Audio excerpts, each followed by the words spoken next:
Hi everybody, here are the top 6 things that you need to know about your TI-nSpire, at least when you're in 9th grade in SCH, or maybe even 10th grade too. Here are the names of some of the really key buttons that get used, especially in this video. We're going to be talking about the escape button, we're going to be using the home or home on button, and the control button as well. So the first thing you really got to know, and the most important thing probably, is how to change between the exact and approximate modes. Exact mode might be better called, like, if you want it to be simplified, or a fraction mode. And approximate mode always gives decimals. And that's because in order to give an answer like this, you have to do some rounding. And in math, especially in programming with like computers and calculators, anytime you have to round, you consider that an approximation. So if you were to type in 4 divided by 6 or 4/6, then we know in math you can simplify that fraction to 2/3. And if you're in the exact mode, this is what the answer will come out as. But if you're in approximate mode, then it'll give you a decimal. And it'll give you a very long decimal, or sometimes a very short decimal, depending on your other settings. But you notice that it really is rounded over here. It actually goes 0.666, repeating forever, and only has a 7 here because the calculator had to round. Here we have pi times 1 plus 0, and if you were to simplify that mathematically, you'd get pi. That's an exact answer.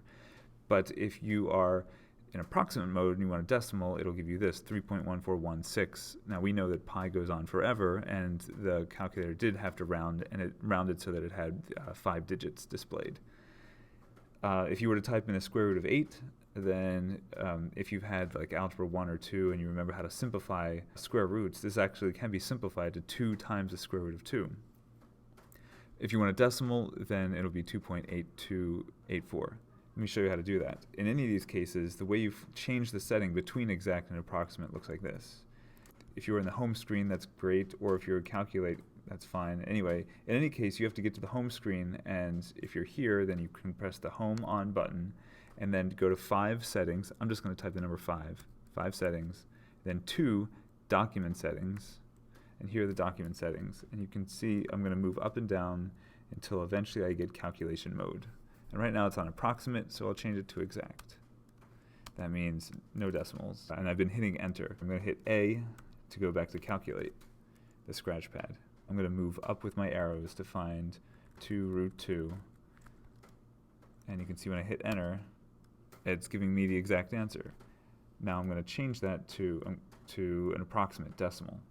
So to do that, I'm going to press the home on button, 5, 2, and scroll down to calculation mode using the arrows. Right arrow, down, approximate, enter, enter.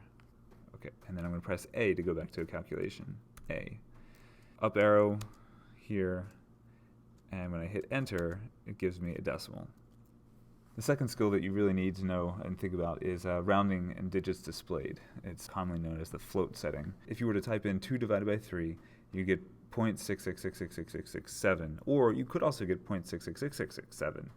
How many of these digits gets displayed is depending on your settings. You could even have just a couple of digits displayed.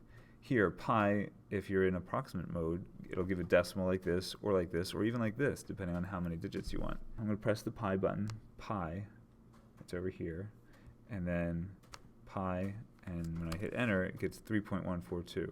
That's because if I press the home on button, 5, 2, to my document settings, it says float 4. That means I want to produce 4 digits on the screen. If I do float 8, enter, enter, A for calculate, and I'm going to move the arrows up again to grab the pi, hit enter. You can see now it has 8 digits being displayed. Squaring and square rooting. So if you want to find 5 squared, kind of a fast, easy way to do that would be press 5, and then here's the squared button. It's right next to the 4. 5 squared, enter is 25.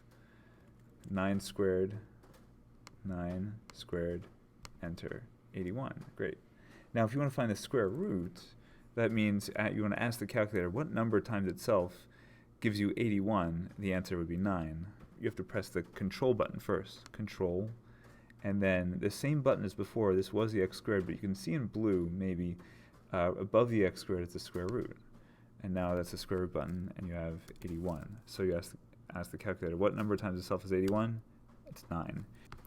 Now notice, if you ask the calculator what number times itself is 7. It'll give you a decimal if you're in approximate mode. But if you change that, I'm going to press home on 5 to get to my document settings. And I'm going to change it from approximate to exact. That means I don't want it to round at all. Go back to calculate. I'm going to grab the square root of 7, hit enter. And now it's not going to round. It's going to give me a simplified version. And square root of 7 doesn't simplify at all. Control square root 8. If you've taken algebra 1 or maybe algebra 2, then you can know you can simplify some square roots and it will simplify it for you, just like a fraction. This is like it knows how to simplify fractions, and it also knows how to simplify square roots. There's some common mistakes that people use when it comes to using parentheses. The first one is in denominator. If you wanted to somehow type this into your calculator, the correct way to do it would be like this, with 4 parentheses, open, close, and divide between the two. That way you've got the entire numerator inside parentheses and the entire denominator inside parentheses. But what I see a lot of students often doing is they forget some or all of the parentheses, and they just type it like this. And this is really x plus 1 over x and then plus 2.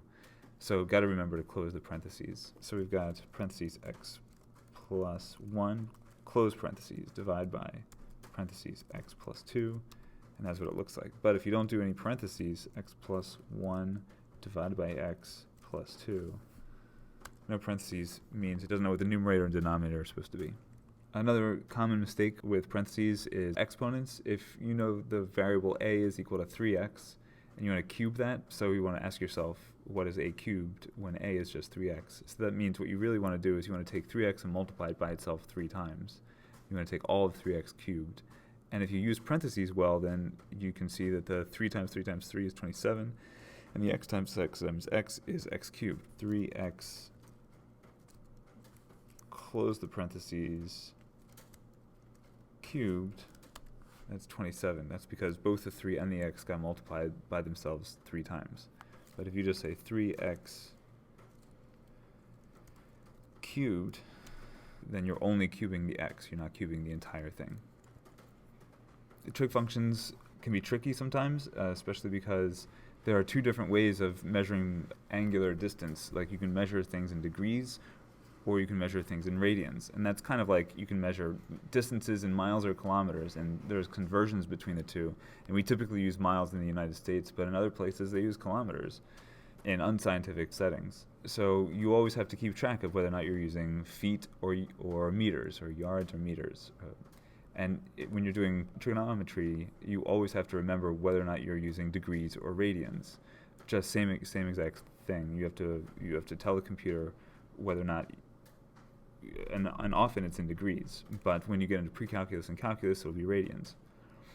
The way that you find that would be in the same place in the document settings, it's just in the angle.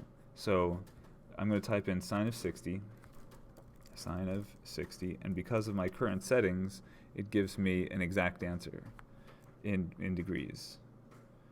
But most calculators don't come like that. I'm going to type sine of 60 again, and I'm going to go to the settings, 5, 2. You can see it's on degrees. Most calculators actually come in radians. So if I change it to radians, exact mode, approximate mode, so it'll give me a decimal answer.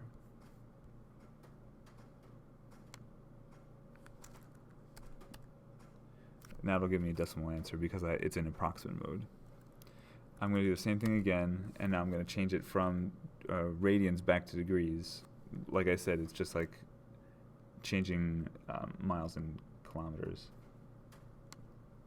So 5, 2, and now not radians but degrees. Okay. A for calculate, enter, and now you can see it's a completely different answer depending on if you're talking about 60 radians or 60 degrees. Most physics classes that I know use degrees. There's actually a menu that has all of these. You don't have to type in sine and cosine. The menu is right here, trig. Boom, there's the trig button. And you can move up, down, left, right with your arrows in order to select the one that you want. Tangent of 60. There it is. Lastly, scientific notation. Here are two different buttons. Here's the 10 to the x button, and here's the e button. They're kind of in this corner next to the 1 and the 0 and the a and the b. And you can see 5002 is the same thing as a 5.002 times 10 to the third in scientific notation. E notation is really very similar. It's 5.002, and then instead of the times 10 to the, it's just an e.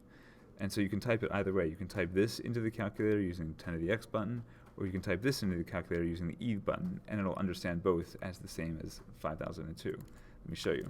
5002. Hit enter. There it is. 5.002 E3. 5002 is the same thing. And then 5.002 times 10 to the third.